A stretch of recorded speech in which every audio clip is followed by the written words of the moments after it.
Man, we stayed far away from that shit as we could because Gucci Mane was doing too much police shit. You know what I'm saying? You go back and look at all the videos he did. Every time he did a video, oh, he sent somebody to kill me. Oh, they sent somebody to kill me. They sent somebody to kill me. That's police shit. We ain't sent nobody to kill you. Facts. Like, I don't know what the fuck you talking about. Nigga, we could have got you plenty of times, nigga. If that's what you trying to think, riding around that yellow Ferrari. Nigga, act like you nigga, what you think me? You know you lived at Lenox Road in Lindbergh, nigga? Nigga, we was laying on you a lot. It was always a red light put on you.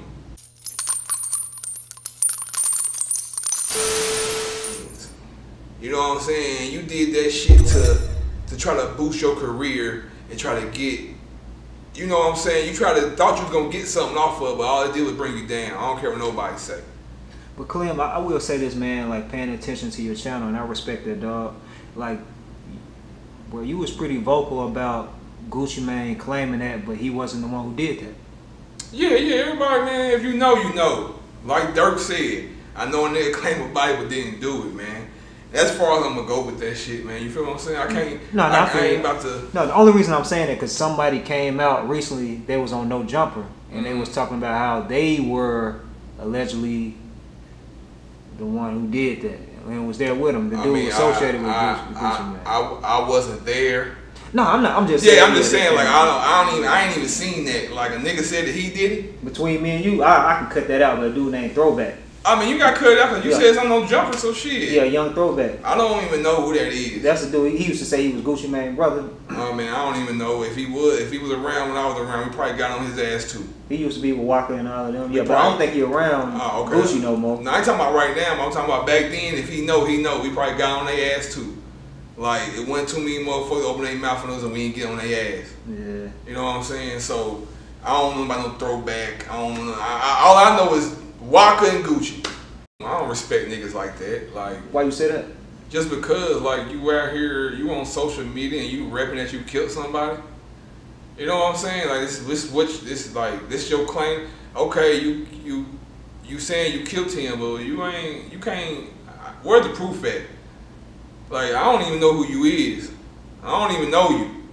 So I'm thinking you just clout chasing. Man, we stayed far away from that shit as we could. Because Gucci Mane was doing too much police shit. You know what I'm saying? You go back and look at all the videos he did. Every time he did a video, oh, he sent somebody to kill me. Oh, they sent somebody to kill me. They sent somebody to kill me. That's police shit. We ain't sent nobody to kill you. Facts. Like, I don't know what the fuck you talking about. Nigga, we could have got you plenty of times, nigga. If that's what you trying to think, riding around that yellow Ferrari. Nigga, act like you nigga, what you think me? You know you lived at Lenox Road in Lindbergh, nigga? Nigga, we was laying on you a lot. It was always a red light put on you. Jeezy always put the red light on you. You know what I'm saying? Like, that nigga was, man, let me tell you, man, let's get off of Gucci Mane, man, because I'm getting mad right now. Sure. But not even that, man. It's just that they just be putting the false narratives out there like niggas was just scared and niggas was suckers and he was just pressing everybody's line. Come on, man. Could have caught him going in that gate plenty of nights, man. Quit playing with us. But anyway. No, for sure. Man. Now, I will say this, though. I remember seeing that Rap City interview and he had said that, I don't know if you remember, with him and Mad Links. But he was like, man, he had called Jeezy out and said X, Y, and Z about that. But yeah, I remember that. Yeah. But you said, so what really, like, sent you over the top was the Verzuz, though. You said you can't come back. Yeah, sent me over the top was the Verzuz. So prior to that, you feel like everything could have been squashed? I mean, prior to that, it wasn't. Prior to that, everybody was doing their own thing, living their life. You know what I'm saying? Everybody still doing their own thing, living their life. But after that Verzuz, you gotta understand how many phone calls I got. How many DMs I got. Cause I didn't watch the Verzuz. Me, none of my niggas. You know what I'm saying? Nobody. All the Making family, nobody watched the Verzuz. Because by him already doing a Verzuz with this nigga was a smack in the face to all of us. So we weren't watching that shit. You know what I'm saying? And to be honest with you, if you watch them Verzuz, that might be some of the lowest viewed Verzuz they got. You know what I'm saying? But just think about it. You gonna do a Verzuz with Gucci. Why didn't you do it with T.I.? Because T.I. called you out. You know what I'm saying? T.I. wanted to do a Verzuz with Jeezy. Jeezy wanted to do it with Gucci. You know what I'm saying? Why? For one, he never liked T.I. I know this. Everybody probably don't know this, but I know this. I know the conversation we had about a lot of niggas. Fuck them niggas. But he wanted to go over here, thought he was gonna make his career come off the ground a little bit.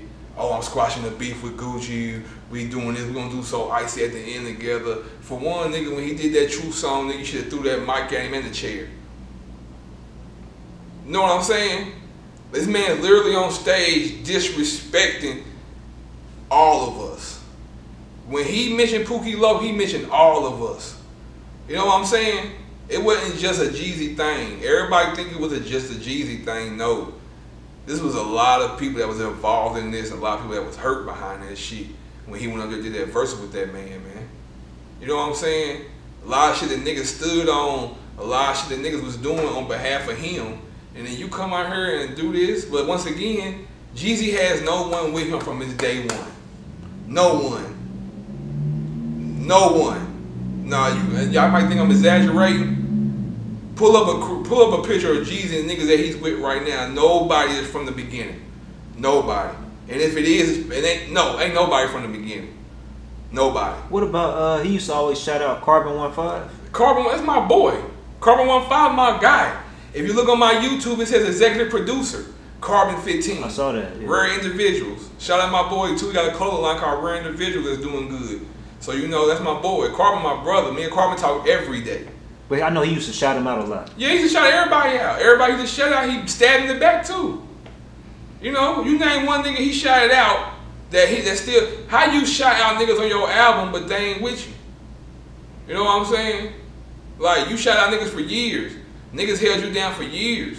What about Mailman and Goldmouth? Mailman, you gotta think about Mailman and Goldmouth, his family. That's his cousins. Like his blood cousins. Yeah, it's blood cousins. You know what I'm saying? But I know, but that Mailman and Goldmouth, his blood cousins. They family. You know what I'm saying? So that's one thing that's always gonna be there. You know what I'm saying? But don't get me wrong. There's a lot of shit that he ain't do for them. Shit, if people want to talk about it, it's a lot of shit he didn't do for them when they got out of prison and all type of shit. You know what I'm saying? Like, at the end of the day, but I ain't gonna talk about that because that's their story. If they want that shit to be told, they can. But I know because I was there. You know what I'm saying? I was there. I know how he talked about these niggas. Like, he can say what he want to say. I was the closest thing to him, man. I lived with this man for years in the same house, me and him.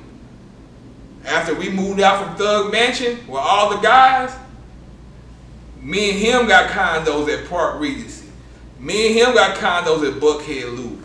We had a condo at Buckhead Grand. We had condos all over Buckhead. You feel me? And you gotta understand, when Jeezy got a new place, I got a new place. Because I was with him. He never got a place that was 1 bedroom, it was always 2 or 3 bedrooms. So you stayed with him every time? Every time. Yeah, every time. Not him getting you a place and getting his own place. Y'all stayed together. Nah, we stayed together. Like was you kind of like a, I don't want to say security guard, but... Man, to be honest, I was security. I was a personal assistant. I was a chef. I was a driver. Whatever you want to call it, to him, that's what I was. Because I was with him 24 hours a day. You know what I'm saying? When he went to meetings, I was the one in the car for 2-3 hours waiting. You know what I'm saying? If he had dinner meetings or dinner dates, or if he was going to do something, I was the one in the car with the guns waiting for him to come out for hours. If he was going to fuck a bitch at a hotel, I was the one downstairs at the hotel with the guns waiting for him to get out. You know what I'm saying? I was the one that had his bag, his wallet, black cards and everything that I could use whenever I wanted to. I was the one with the bags that had $200,000-300,000 in them, cash, that I could use when the fuck I wanted to. You know what I'm saying? That was me. Man, Clem, what do you think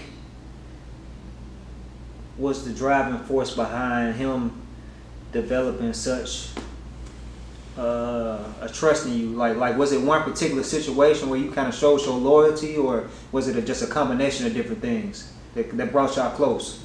I think it was just I think it was just a combination of shit. It's just like when you meet somebody, it's like me, I can, like, when I meet a person, I can tell what type of nigga they is immediately. You know what I'm saying? If not immediately, I can have a conversation with you and I can tell where we're going with this. You feel me? So, and I think with me and him, I really don't know what it was, cause it was just we just connected. So I don't know. I can't lie, he fucked with me. You feel me? Like when I think after I took that first gun charge, after I took a gun charge in Atlanta for my homeboys, after that I had went back to Indianapolis for like 2 weeks. And that's when Jeezy called me. He was with Slick Puller. Slick Puller called me. And Jeezy was with him. And Jeezy got on the phone, was like, where you at, nigga? I was like, well shit, I'm back in Indiana. You know what I'm saying? I'm back in Indiana. Well, he like, what the fuck you doing back in Indiana? I was like, well shit, whatever. He was like, well shit, I'm about to fly you back down here. And you coming to live with me, and we about to take this music shit serious. I want you to be a part of it. For real, that's what he called me on the phone and said. He called me on Slick Puller called me, Slick Puller gave on the phone. He told me he wanted me to be a part of his CTE shit, and he wanted me to rock with him. And he about to go buy a new house so we can all move in together. He's gonna move out of his condos and shit. So that following weekend, he flew me back to Atlanta. Probably 3 days later, I moved him out of his condo at Park Regency. And we bought a house out on Cascade. We bought it's like a 4-5 bedroom house. We bought, it was me, him, Five Chief and Dank, and Slick Puller, whenever Slick Puller was over there. So, and we was all on air mattresses. Jeezy probably had the only one with a bedroom suit. But you gotta understand, I just moved him out of like 5 places. So he had bedroom suits. It was like in storage or something? No, I think we left a lot of shit. We just really took clothes and shoes and certain shit, but a lot of furniture and shit he left. He didn't even want that shit. For one, you gotta understand, this is still in the streets. It ain't no rap yet. This is still street shit. So when I moved him, you gotta understand, when I moved him out of the Park Regency shit, you gotta understand, Oprah was upstairs, Cordell Stewart, fucking Andrew James. This is all in the condo. The whole condo thought he was a baseball player, my nigga, cause all he wore was jerseys. And don't get it wrong, his condo, he's paying $6,000-7,000 a month for this motherfucker. And that's just one place. I moved him out of 4 other places that he's paying rent at. So when people try to say that Jeezy ain't had no money or Meech put him on, I'll quit all that. Because to be honest with you, if you want to be real, he probably paid for some of Blue Da Vinci videos and paid for some of Blue Da Vinci studio time and probably some of his jewelry. You know, when he say Mr. 17.5, I got to give that to him. He ain't lying. I ain't going to take away from what he did in the streets. I just don't like what he did after shit switched up and went whole industry on us. You know what I'm saying? For everybody that loved him. I don't give a fuck what nobody say. I still got love for him. Kinky B still got love for him. Carbon got love for him. If you had love for him once, you still got love for him. You just might not just fuck with him.